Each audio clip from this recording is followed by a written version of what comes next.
It's River to River from Iowa Public Radio News. I'm Ben Kieffer. My guest this hour is Nicholas Johnson. Nick is a native Iowan with decades of engagement in so many areas. As a young man in 1959, he was appointed to serve as law clerk to U.S. Supreme Court Justice Hugo Black. A few years later, in the 1960s, he was appointed to be U.S. Maritime Administrator by President Lyndon Johnson.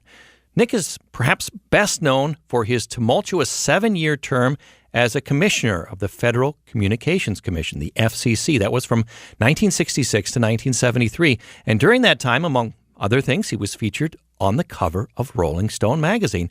And he published a book which he's well known for, How to Talk Back to Your Television Set.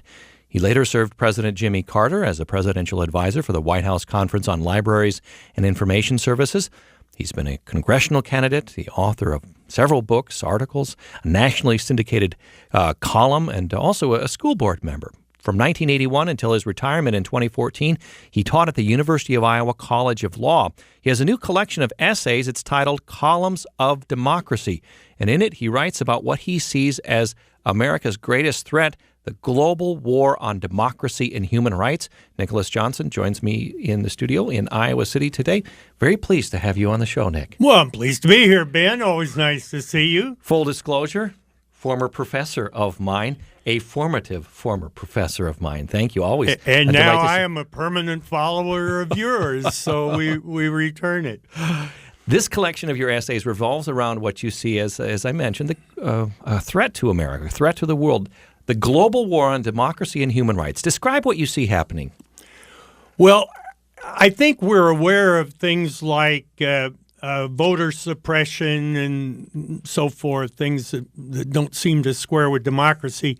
What I'm trying to do with the book Columns of Democracy, which was just published and available at Prairie Lights Books and Amazon and so forth as of now, is to point out what are the major institutions that make a democracy possible, because all of them are really under attack.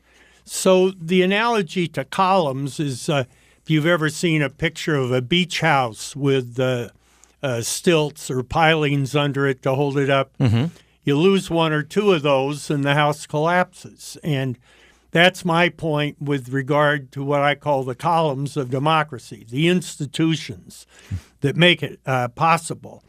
And as the pictures on the cover of Columns of Democracy show, they're photographs of things representing tuition-free public education, public libraries, independent and trusted mass media, nonpartisan judges, and especially important to us this week is the matter of honest voting systems that are designed to encourage, not discourage, citizen participation in the voting process. So you take axe to the beach house's columns and it collapses. Same thing is true of our democracy. And every one of our supporting columns of democracy is now feeling the axe. Funding cuts for public schools and higher education and libraries, 50% decline in newspapers' subscriptions and ad revenue, plus these attacks on the media, an increasingly partisan judiciary, turning it into just the third of political bodies rather than the independent institution it was designed to be by the founders. And then this array of voter suppression efforts that are just shameful, requiring Native Americans in North Dakota to show up to vote. They have to have an ID that shows their street address, knowing when they created that those Native Americans don't have street addresses. Or in Dodge, Kansas, telling new registrants to go to a polling place that is not existent, and then setting up the polling place for them 1 mile out of town, knowing there's no public transportation to that location. We no longer have poll tax, but we have every other. But at the same time, just to push back a little bit on you, Nick, here, we do live in a time when we are voting electronically, and we want to make sure that our voter integrity, the integrity of the process by which we vote is good. So, I mean, IDs are justified through photo IDs, so that you can't en masse influence an election, right? That makes sense. Well, from the United States, perhaps, but from Moscow, it's relatively easy to influence it. I see you smiling, at least. It's like trying to get a chuckle out of my wife. Tough crowd. But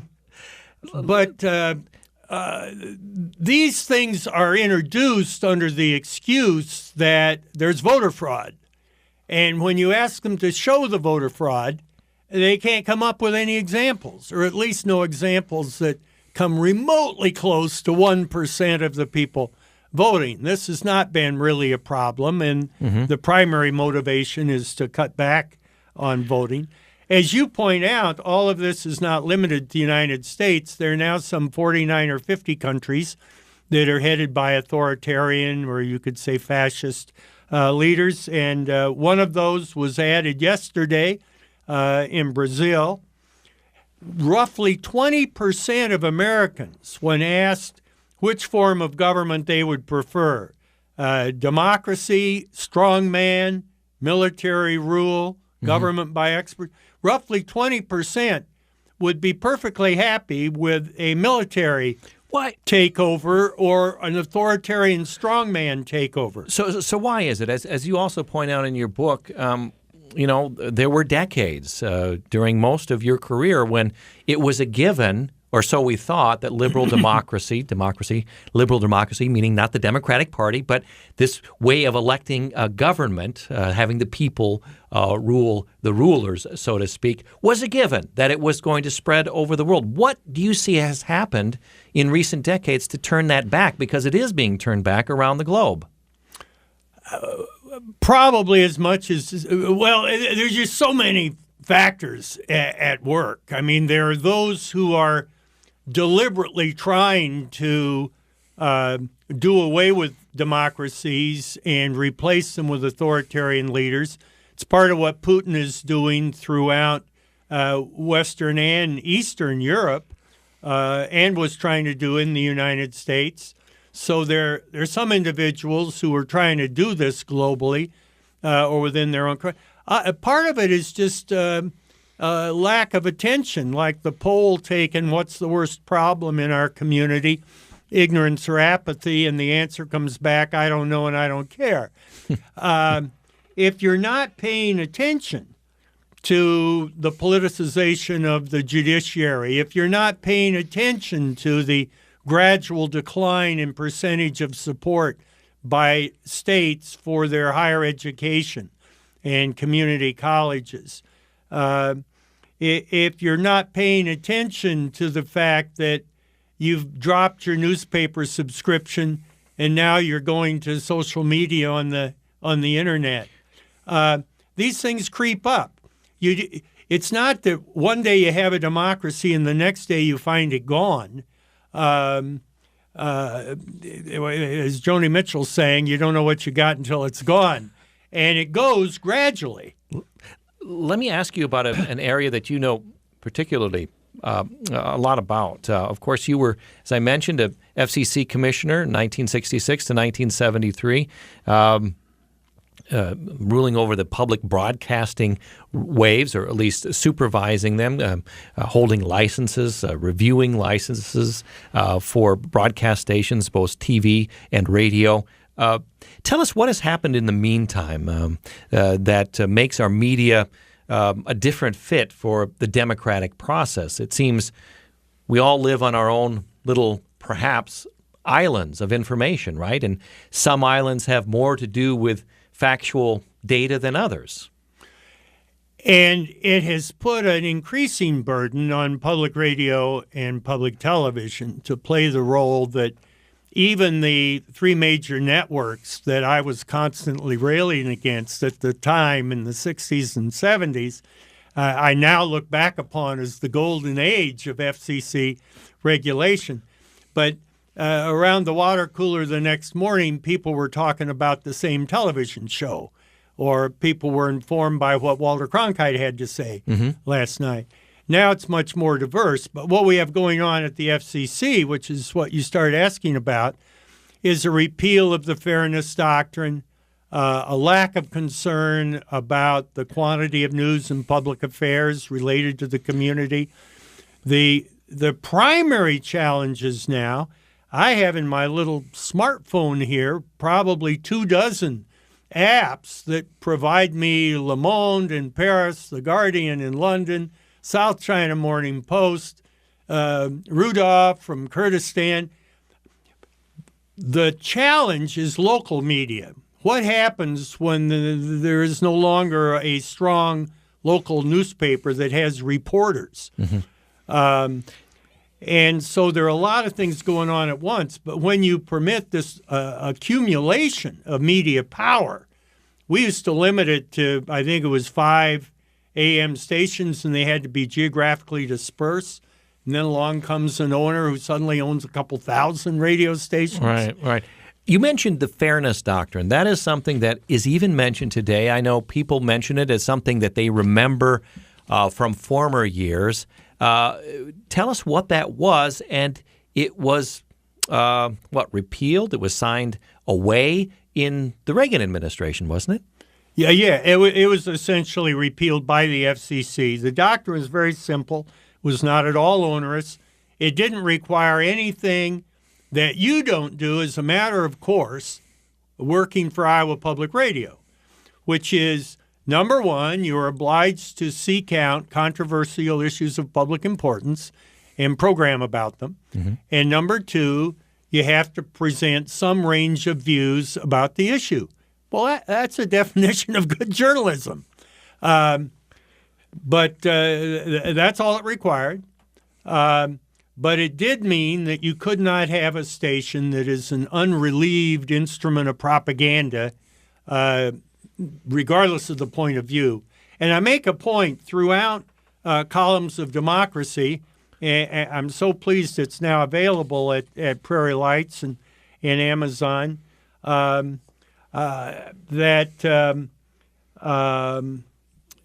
now I've lost my train of thought, Ben. I'm going to turn back to you. No. I got it back. All right. This is not a partisan issue. You will notice I have, to this point, not mentioned a single public office holder or a single political party. This is something for which all of us are responsible. If we're not teaching civics in our grade schools and junior highs and high schools and college required courses, that's a responsibility of parents and teachers and school boards and superintendents. That's a challenge. That's cutting down one of the columns of democracy. If you've just joined us, my guest is Nicholas Johnson, native Iowan, also former FCC commissioner from the late 60s and into the early 70s. His new book, Columns of Democracy, a collection of essays that he's had over the last few years, talking about what supports democracy, what supports a healthy democracy, and the threat, the war on democracy and human rights around the world. I want to ask you about what can be done. Okay, so we're in this situation. The electronic age has arrived. The newspapers are hitting doorsteps at a decreasing number. Subscriptions are tailing off. News organizations haven't quite found the business model that they need to support them. What is the answer here, Nick Johnson? What I focus on in Columns of Democracy, as well as the playbook from which the authoritarian wannabes are basically all using the same formula for how you become an authoritarian fascist or whatever. And I won't review those now since you asked a different question. I also address what is it that we as individuals can do. Exactly. You don't need to go out and buy a radio station or a newspaper. You don't have to run for public office yourself. Many of us are already doing things that help promote democracy. like the fellow who was so proud to discover that he'd been writing prose all his life. Anybody who registers and votes is supporting democracy. Sadly, which a surprising number do not. In midterm elections, we have usually barely over 30% vote, right? Well, and in Johnson County, which the rest of the state refers to as the People's Republic of Johnson County, of those eligible to register and vote, under 10% are voting in city and school board local elections. So if you can have the time and the money to do more, you can support a candidate. You can go work for a political party. Secondly, if you're not subscribing to a newspaper, subscribe to a local newspaper. They are supported by subscribers and advertisers, and we need them. We need the local information that National Public Radio and Iowa Public Radio provide. Education. If you're a student, a parent, a teacher, a school board member, what are you teaching in your schools about democracy, challenges to democracy, how authoritarians turn democracies into fascist states? What are the steps? What are the procedures? What are the things they do? Taking control of the military and the police and going after the academics and so forth. What can you do to build community? De Tocqueville talked about a civic society, which can be a trade union or a church or the Rotary or the whatever local group. Try to promote civility. Seek out somebody from the opposite party and see if the two of you can have a conversation without shouting. Learn more about your community. Help to what does it take to build a community? Well, it takes people who care about each other. It takes more available housing and nutrition. It certainly takes transportation. One of the essays is about how you can view a community as a communications network. What does that mean? How we design our cities, how we design our neighborhoods affects who's in our schools, and whether we're more and more little isolated islands. Okay, that's a good list of tips on how we can work on improving our democracy. Nick Johnson, my guest, if you just joined us, his new book, Columns of Democracy. We have about 5 minutes left. You know, you have so many experiences going back into the 60s. I wonder if you can tell us about, I believe, a New York Times article that you wrote that eventually led perhaps to you being on the cover of Rolling Stone. Well, I was upset with what Richard Nixon and Spiro Agnew were doing, but it's a classic example that comes out of Columns for Democracy. I don't discuss that article there, but one of the things that authoritarian leaders do is try to find an enemy, try to find some place where you can throw the blame for what's going wrong.